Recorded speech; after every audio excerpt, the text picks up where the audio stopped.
hard to find anyone who has not heard the often repeated claim that humans and chimpanzees are genetically 98 to 99% identical. This has been promoted to the world as proof that humans share a common evolutionary ancestor with chimps. However, recent studies now challenge this claim.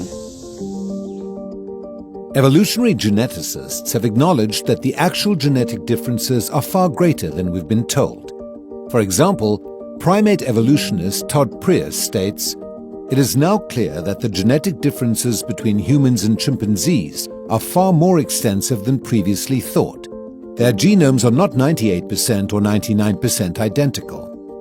Earlier studies published in the evolutionary scientific literature reported an overall DNA similarity of 98 to 99%. However, large portions of the chimp genome did not align with the human genome, and so were excluded from the reported estimates. For instance, the algorithm parameters used in the major milestone publication in Nature reported by the Chimpanzee Sequencing and Analysis Consortium omitted over 100 million DNA letters.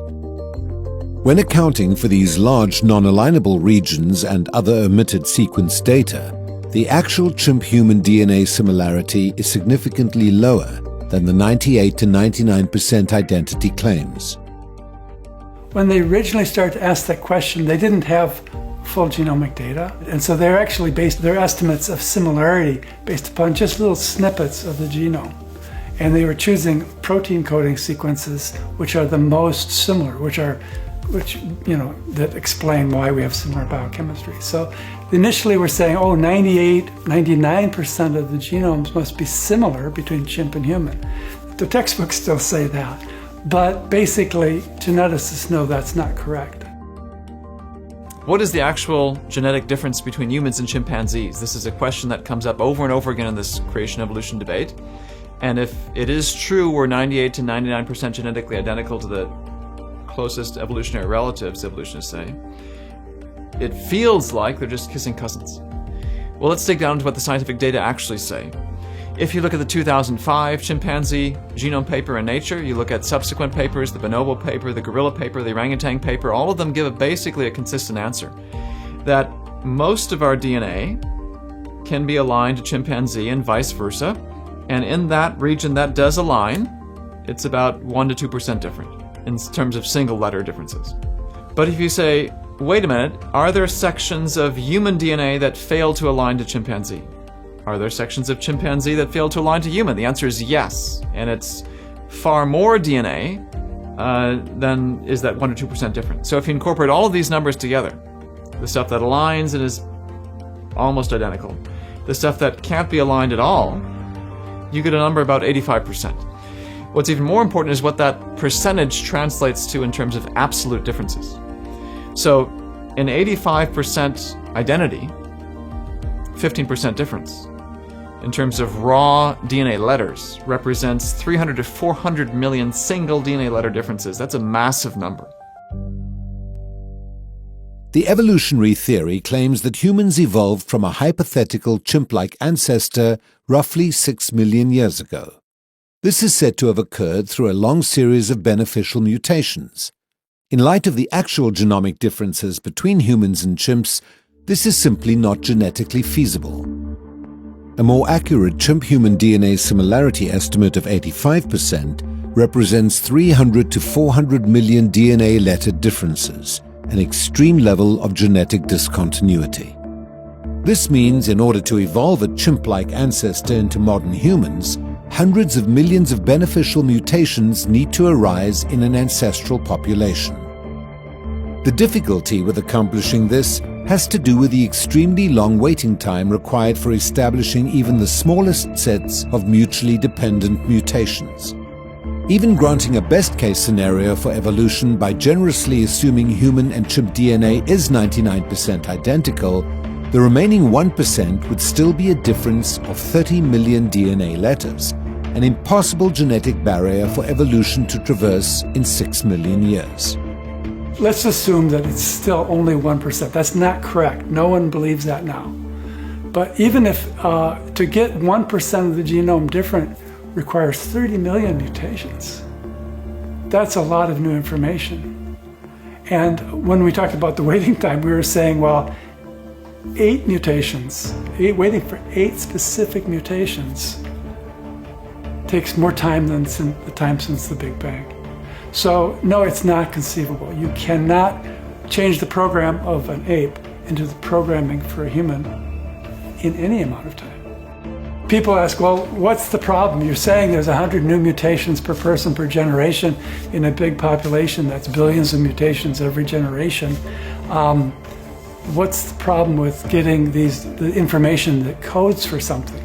Well, the difference is that genetic damage is non-specific. So deleterious mutations can happen in anywhere in the genome. There's no specificity.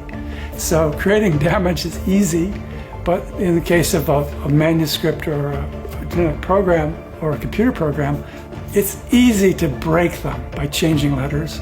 It's really hard to improve them. And you have to wait a really long time for the specific letter to mutate into the specific alternative letter at a specific site to actually create any type of benefit. So waiting time for beneficials is different from waiting time for neutrals. You don't have to wait long for a neutral or for a deleterious. You have to wait a really, really long time if you're waiting for a specific and beneficial one.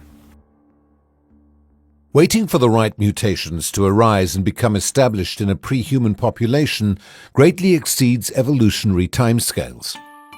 Leading evolutionary geneticists acknowledge it is a serious problem for the theory, devastating for the ape-to-man scenario.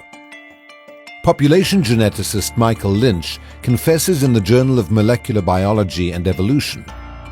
A central problem in the evolutionary theory concerns the mechanisms by which adaptations requiring multiple mutations emerge in natural populations. Lynch's calculations suggest the length of time required for just 2 specific mutations to become established in a pre-human population is over 200 million years, well beyond the 6 million year time span during which an ape-like creature is said to have evolved into man. Other studies reporting in scientific literature show similar results. Evolutionary geneticists Durrett and Schmidt of Cornell University report in the Annals of Applied Probability that the average waiting time to form a slightly longer DNA sequence of 8 specific mutations is on the order of 650 million years. But this estimate is incomplete. When accounting for random loss due to a well-established principle known as genetic drift, the actual waiting time should be 100-fold longer, roughly 65 billion years. This is 4 times longer than the reputed age of the universe, assuming a Big Bang singularity 13.7 billion years ago.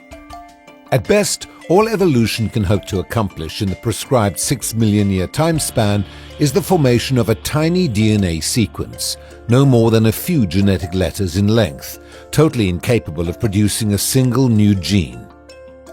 Modern genetics has demonstrated that it is impossible for humans to have evolved from a chimp-like ancestor via random mutations. It is an unbridgeable genetic gap for evolution to traverse, even given billions of years. If humans did not evolve from ape-like creatures, then where did we come from? The Genesis account of creation states that God made Adam and Eve, not as mythical beings, but as the literal historical ancestors of all living people. They were the first 2 human beings created, with all humans descending from this first couple. From a purely genetic standpoint, is it scientifically feasible that all humans descended from a single mother and a single father? Many insist this is absurd, and yet the genetic evidence for a literal Adam and Eve is inside each one of us. It's found in our DNA. In 1987, a milestone paper was published in the journal Nature by leading evolutionary geneticists who announced the results of a mitochondrial DNA analysis. Geneticists from the University of California found that all humans are descended from one woman thought to have lived in Africa 100,000 to 200,000 years ago. Their results sent shockwaves throughout the scientific community and called for a major rewrite of the evolutionary view of human origins to accommodate the new data. The revision gave rise to the now widely accepted out-of-Africa theory. proponents of the theory couldn't help but notice its uncanny resemblance to the biblical Eve.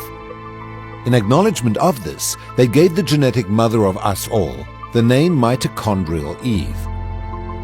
According to the evolutionary perspective, mitochondrial Eve was an unnamed woman who evolved out of Africa from a Homo erectus population of ape men. Not long after the first mitochondrial DNA studies revealed a single mother of us all, evolutionary geneticists found similar results when analyzing sequences on the male Y chromosome.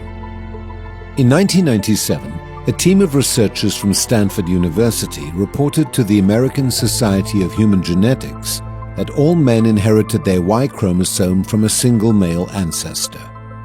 The sequencing of thousands of Y chromosomes from diverse people groups living around the world has revealed an overall lack of Y chromosome diversity.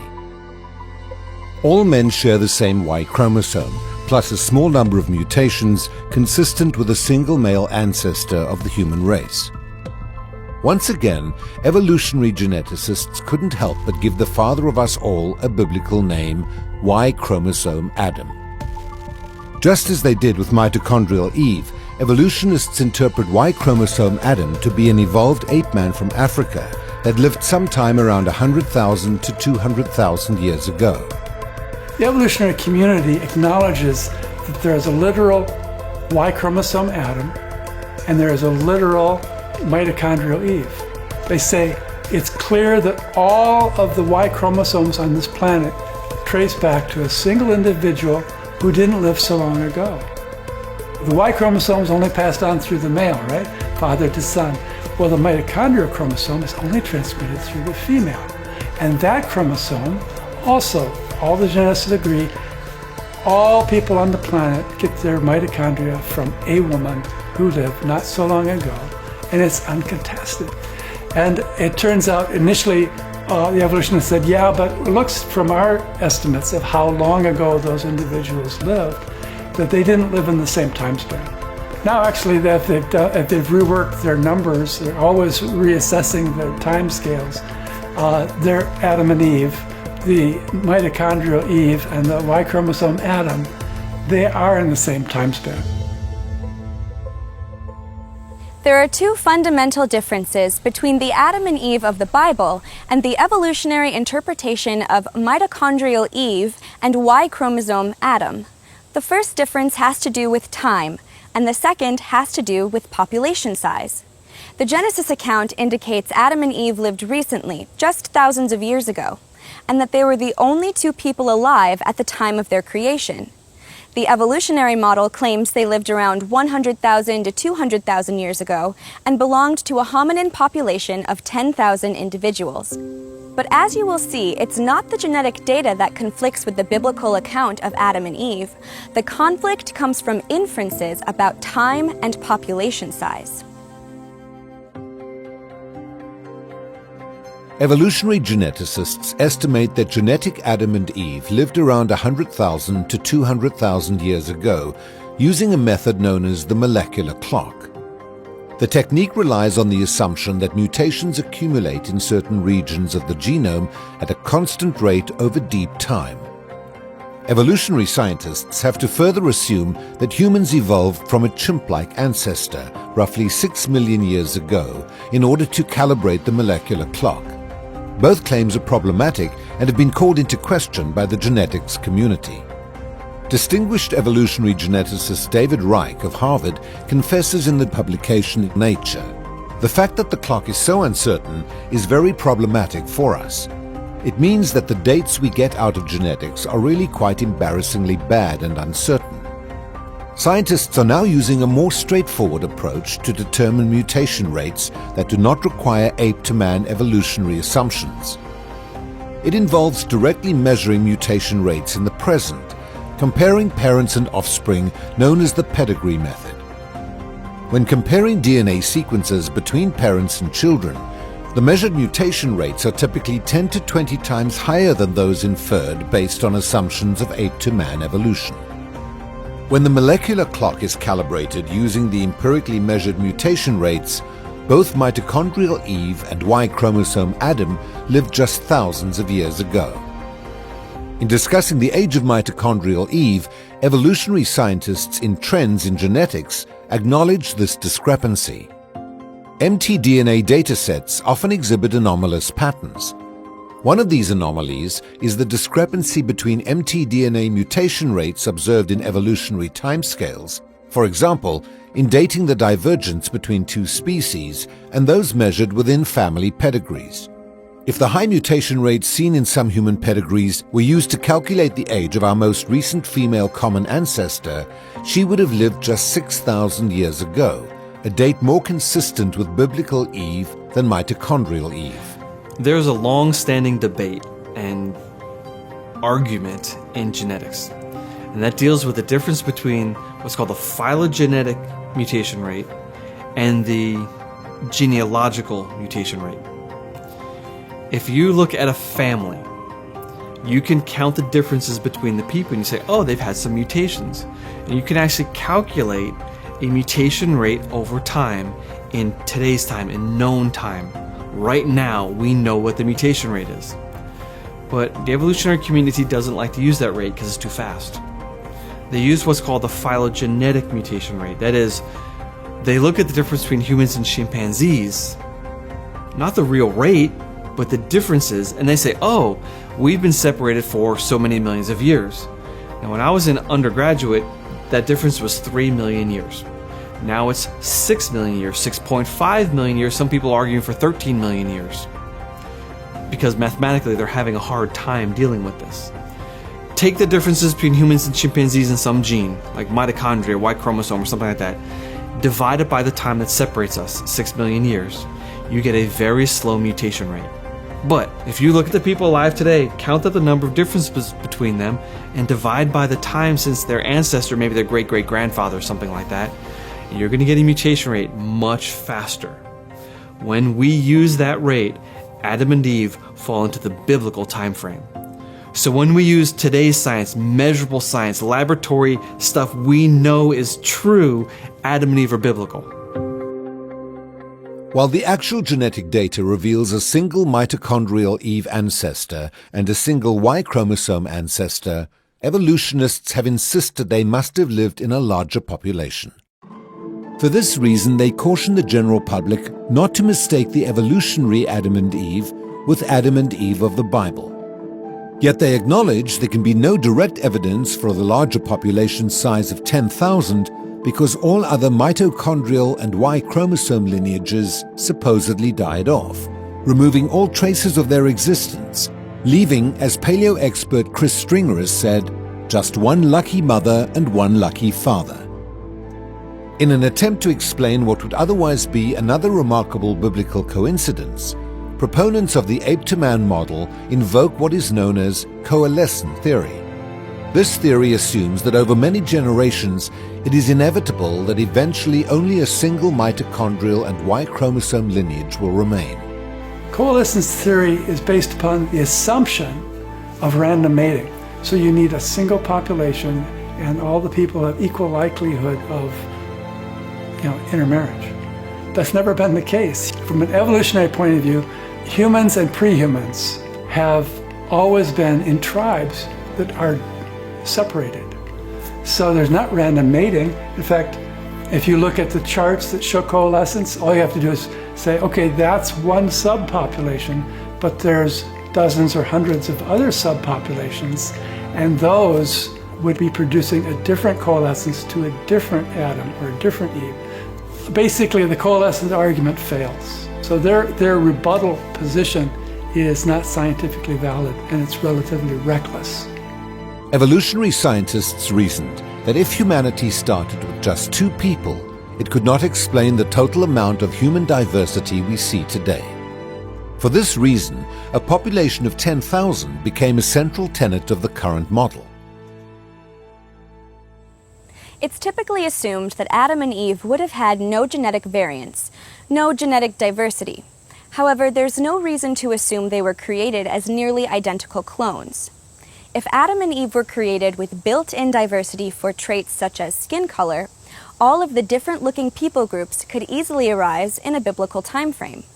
There would be no reason to wait millions of years for the slow accumulation of mutations if the diversity was encoded in their genomes right from the beginning.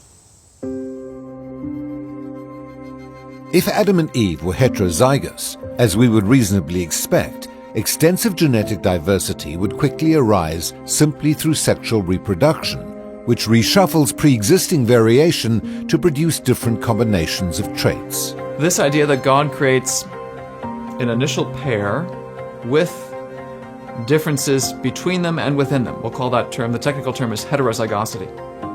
So this is an idea that has massive consequences in modern genetics and virtually all of our genetic discussions. It also provides a convenient explanation, a very plausible explanation for how you get all the ethno-linguistic differences that we see today.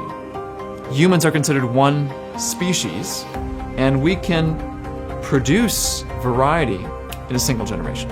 So if a dark-skinned Sudanese person marries a light-skinned Finnish individual, their children will be an intermediate skin tone and have features from both parents. And if you had a Australian Aborigine who marries a Han Chinese, and they had children, and so then the offspring of these two mixed marriages had children, they could produce a whole diversity of individuals. Why is that? Because people today still have heterozygosity. They have less heterozygosity than what I'm saying Adam and Eve had. In other words, Adam and Eve could have produced in their many children every version of human that we see today. Once you have an original pair, original population, an original set of 8 if we're talking about the flood, that has heterozygosity, you can explain people groups just like that.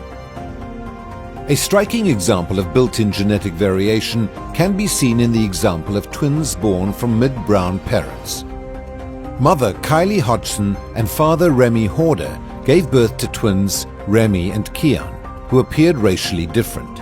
The two-tone fraternal twins shared the same womb and were born a minute apart. What most people would typically see as racial differences arose in a single generation due to gene segregation. Just like people living today, one can reasonably expect Adam and Eve to have had a large pool of genetic variation built in to their genomes. Prior to modern genetics, evolutionary scientists claimed that there were fundamentally different races of humans that evolved in diverse parts of the world over a long period of time. This model was known as the multi-regional hypothesis. This perception changed with the advent of DNA sequencing, which revealed that all human beings are remarkably similar genetically.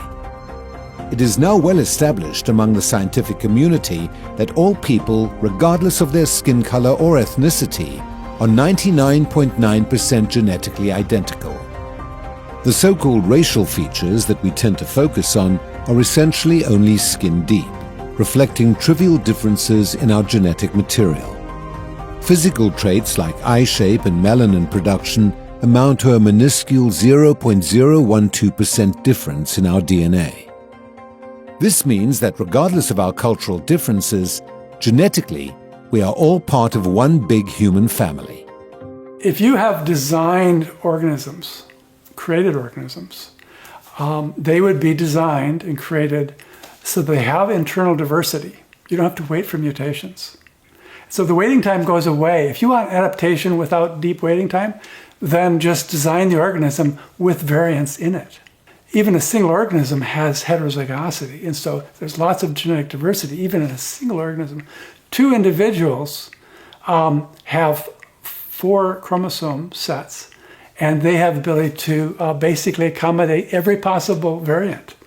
So 2 people is enough to allow for vast amount of genetic diversity that could be used by natural selection, could be used for adaptation to new environments, and you don't need deep time to do that.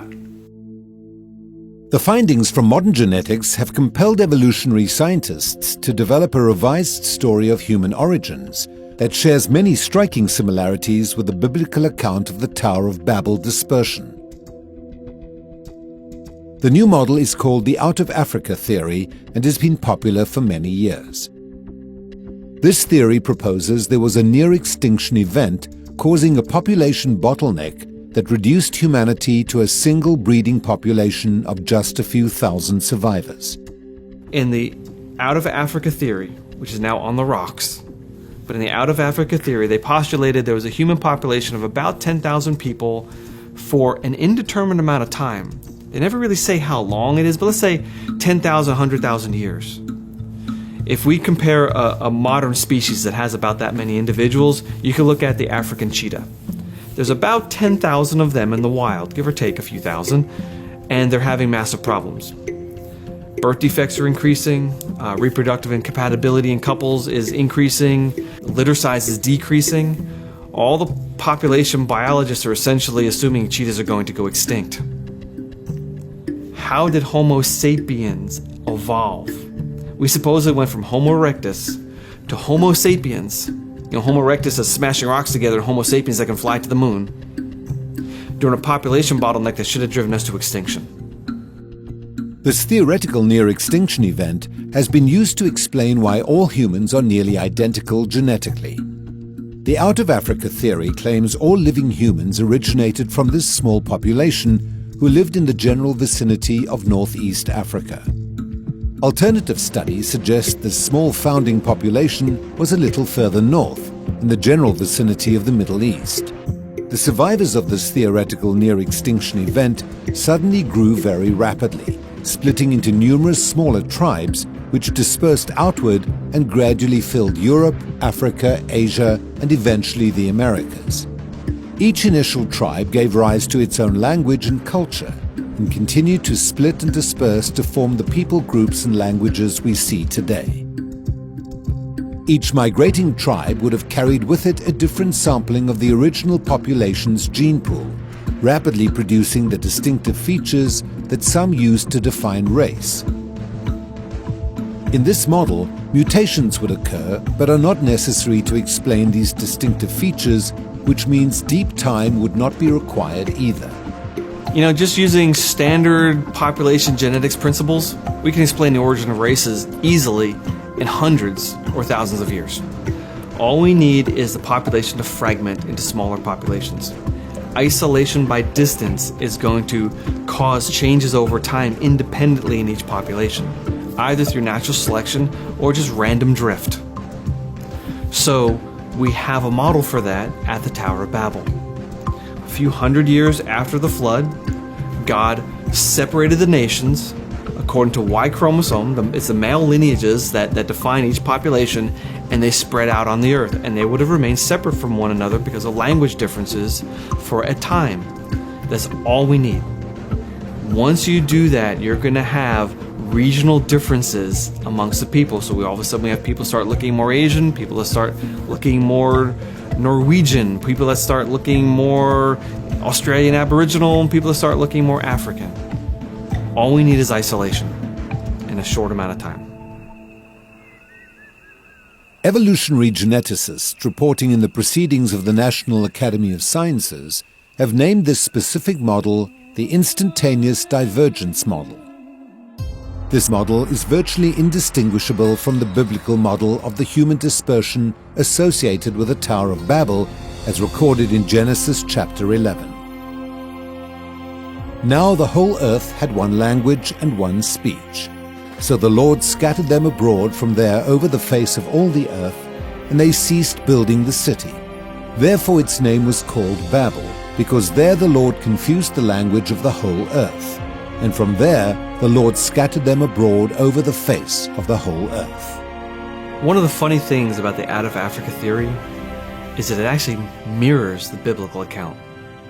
We have a population of people that originated in Africa sometimes in a distant past. Well, biblically, we started with 2 people. Our population grew to thousands of people, we don't know how many. And then our population crashed, biblically, at the flood. Well, in the out of Africa theory, we had a lot of people and it crashed during a bottleneck. And then the population began to grow in both models, and then the population fragmented and spread across the world in both models. The Bible was written first, and we're stuck with it.